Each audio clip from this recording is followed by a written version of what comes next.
அன்பியும் YouTube இல்லந்தோறும் இறைசாட்சி, உள்ளந்தோறும் மகிழ்ச்சி. கீழ்ப்படிதல் பலியை விட சிறந்தது. இயேசுவே, வானகத் தந்தையின் விருப்பத்தை நிறைவேற்ற கடவுள் தன்மையிலிருந்து இறங்கி வந்தீர். அடிமையின் கோலத்தை ஏற்றுக்கொண்டீர்.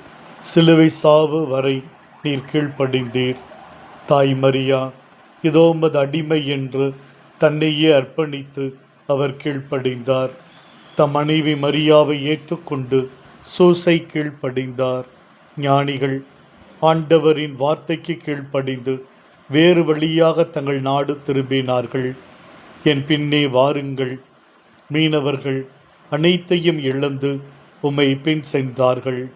மத்தேயு சுங்கச்சாவடியை விட்டு உம்மை பின் தொடர்ந்தார்.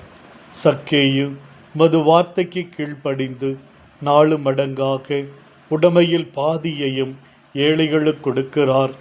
பணியாட்களுடைய கீழ்ப்படிதல், யாயிரின் கீழ்ப்படிதல், தொழுநோயாளியின் கீழ்ப்படிதல் எவ்வளவு பெரிய ஆசீர்வாதத்தை அவர்களுக்கு பெற்று கொடுக்கிறது. ஆண்டவரே, எங்களுடைய வாழ்க்கையிலும் நாங்கள் உமது வார்த்தைக்கு கீழ்ப்படிந்து உமது நெறியின்படி எங்கள் வாழ்வை வழிநடத்தி கொள்ள எங்களுக்கு அருள் தாரும். நாங்களும் எங்களுடைய பெற்றோர், பெரியோர், ஆசிரியர்களுக்கு கீழ்ப்படிந்து வாழ நல்ல மனதை எங்களுக்கு கொடுத்து வழிநடத்தும் சுவாமி. இந்த அன்பியம் யூடியூப் சேனலை நீங்கள் ஷேர் பண்ணுங்க, சப்ஸ்கிரைப் பண்ணுங்க, லைக் பண்ணுங்க. Wish you all the best.